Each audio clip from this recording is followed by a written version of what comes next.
The Jimmy Butler saga just got a whole lot more interesting. The Miami Heat just released a statement suspending Jimmy Butler for 7 games due to detrimental conduct to the team. This is the Heat Report by Chat Sports. I am Nic Rohloff, and one thing is abundantly clear if you have not realized it already. Jimmy Butler will never put on a Miami Heat uniform again. It does not matter if he is not traded before the February 6th trade deadline. It does not matter if he is still here after the 7-game suspension is fulfilled. He will never step foot on the basketball court for a Pat Riley, Eric Spoelstra-led team once again. And it is a very sad sight to see. In my opinion, the 3rd best player in Miami Heat history, one of the most dominant Heat playoff performers of all time, and the leader of the Heat over the last 5.5 years. His tenure in the 305 end like this. And before we talk more in depth about what this means for the future, I want to know your one-word reaction to the news of Jimmy Butler being suspended 7 games. Get down in the comment section and let me know. It's the pinned comment. I want to hear from the Heat fans.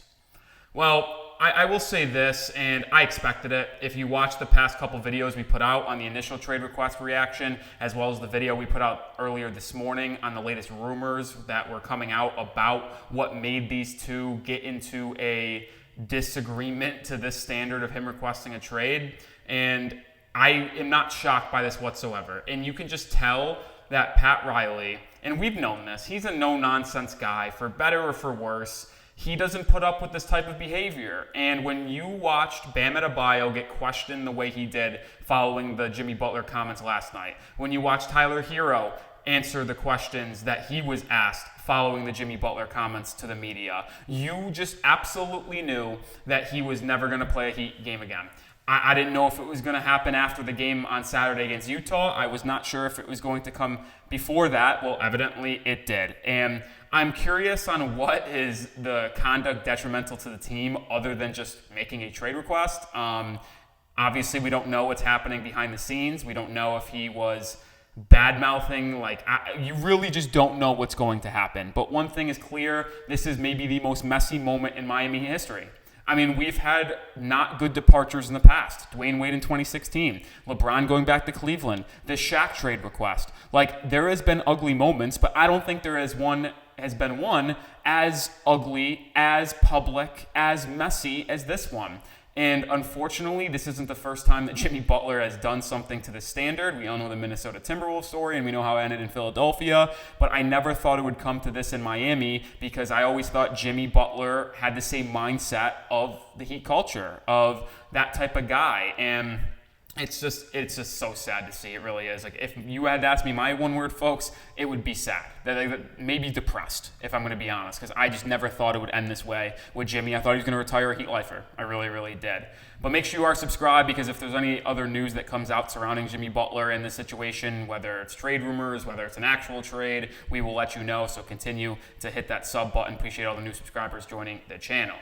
Now, alongside with this news, there is going to be a grievance filed by the NBA Players Association, and we'll ultimately see what that entails for Jimmy Butler and the Heat. But based off everything that I have read about this, it does not seem like it will stop the suspension. That's what Charania reported. He said this word for word. I want to read this. The National Basketball Players Association will soon file a grievance to dispute the Miami Heat's 7-game suspension of Jimmy Butler.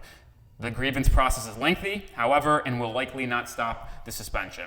And when you think of the Heat's next 7 games, it's obviously this Saturday against Utah, and then they go on a lengthy West Coast road trip, starting in Monday and Tuesday in back-to-back games against the Sacramento Kings, Golden State Warriors. Then you play the Utah Jazz. You end up having to travel to LA to play both Lakers and Clippers. So it's a tough upcoming 2-week stretch, and obviously they will be without Jimmy Butler, and they will be without Jimmy Butler for the rest of the season. It's just all about who they ultimately add to the roster if they do deal him before the February 6th trade deadline, which I don't even think is a guarantee, by the way. I know a lot of Heat fans are quick to say that he will be traded before the deadline, and I would agree it's probably the more likely scenario, just because if you base probabilities, there's a higher chance of him being traded if a team wants to add a superstar. They know Jimmy Butler is going to be available. It's just all about if they can send the right package. But my thing is, will there be a package good enough for Miami to accept it? Or will they just not play Jimmy Butler for the rest of the season, keep him away from the team, and then ultimately deal with this in the offseason? Whether he opts out and they let that expiring walk-in free agency, a sign-in trade, or just a opt-in trade is a very high possibility as well if no team out there wants to pay him the 2-year max extension he is wanting, because there's no other contract he could sign that gives him $52 million per season unless he opts in, and then this trade happens in the offseason. But if no teams come calling at the deadline and offer a good enough package, we're going to probably hold on to him. And we're going to talk about those hypotheticals and what Bobby Marks from ESPN had to say in just a second. But I do got to show some love to our sponsor on today's show.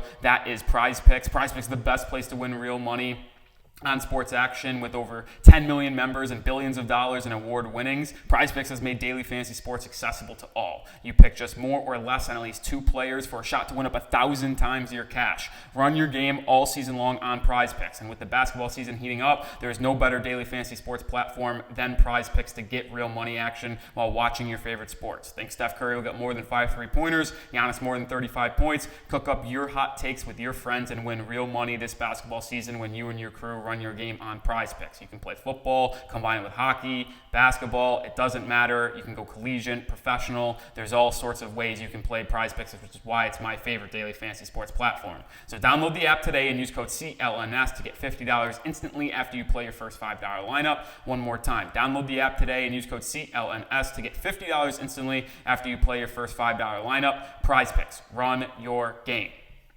Let's get back to if Jimmy Butler is going to be traded, because yesterday when the trade request came out, Bobby Marks had a really informative tweet that I want to share with everyone. And it's the financial aspect of this and why we've talked about the possibility of Miami holding on to him until the offseason, not trading him at the deadline, because it really is all about financial flexibility right now. Here's what Bobby Marks said last night.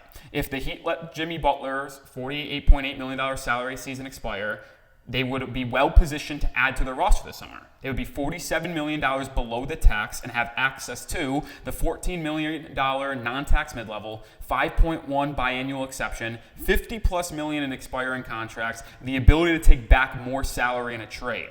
So there is a lot of financial flexibility for the Heat if they just let Jimmy Butler walk in free agency.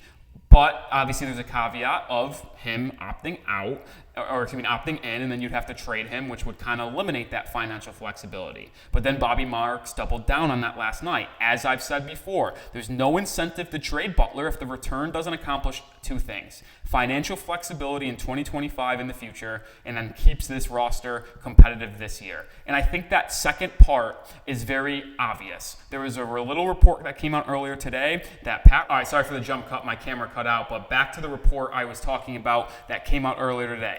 The Heat apparently believe that Boston is beatable in the Eastern Conference, and they are not in the business of trading Jimmy Butler unless they get something back in return that could keep them competitive. I don't believe that the Heat could beat the Boston Celtics in a 7-game series, even if Jimmy Butler was here on this roster and playing like he loves the Miami Heat. So I do not believe that they will be able to compete with the Boston Celtics if they do not have Jimmy Butler, unless they get someone back that just somehow is equal value of Jimmy, like a KD, like a De'Aaron Fox, which I just don't see happening in the next month or so. Like, having one of those things transpire and have that deal come together is just highly unlikely, so I don't see that happening. But either way, the Heat are going to want to keep this roster competitive, and if they can't get something back that will keep them competitive this year, I think their number one thing behind getting a competitive return offer is letting him walk in free agency and having the financial flexibility in the summer. And Bobby Marks said just this 20 minutes ago, and even with the suspension, he wouldn't trade Butler unless both of the criteria are met of keeping them financial flexible in the offseason as well as keeping the team competitive this year. I don't know what trade out there could make that happen. There's been rumors out there that Golden State and Miami have talked preliminary and the Heat have interest in Jonathan Kuminga, but the intriguing thing with Kuminga is that he's a free agent this upcoming offseason, and do the Heat feel comfortable paying him $30+ million a year? And do you think Jonathan Kuminga could be the 3rd best player on a championship team? I think JK is a really young player that excites me. He's athletic. I think he can defend if he gets into this Heat system, and maybe the Heat shooting staff, which has revolutionized many jump shots, can get his three-point shot working at an adequate level. But I'm not willing to bet on that, and I don't know if I think a Bam Adebayo, Tyler Hero, Jonathan Kuminga, big three can really win in the Eastern Conference unless Bam or Kuminga take an unbelievable step up offensively. So I don't know if that trade makes a lot of sense for Miami, and maybe they are fine making that deal. They get a first-round pick back. They get a contract that's movable in the future, and Andrew Wiggins, and they get Jonathan Kuminga, and they're like, all right, we'll give him half a season to see if he is worth paying here. And if not, well, he can just sign with someone else in free agency, and we still have relatively good financial flexibility outside of that Andrew Wiggins contract. So maybe that's an avenue that goes down. I just don't know that it makes a lot of sense. And Barry Jackson has said this quite a bit, and we'll see what happens. But Barry has reported multiple times that the Heat want financial flexibility for the future. They do. So we'll ultimately see if the Heat find a package before the trade deadline on February 6th. But like I said, make sure you subscribe because we'll have you covered on everything surrounding the Miami Heat. I know this video came out a little bit later. I was out. Sorry about that. But as soon as I saw the news, I rushed home and had to make this video for all of y'all. Appreciate you watching. If you have not already, please hit that sub button because we're going to still drop content on the daily. We'll still be live once again on Monday for the game against the Kings, Tuesday against the Warriors. We're still not going anywhere this season. So make sure you hit that sub button. I'll see you tomorrow in another video. Go Heat.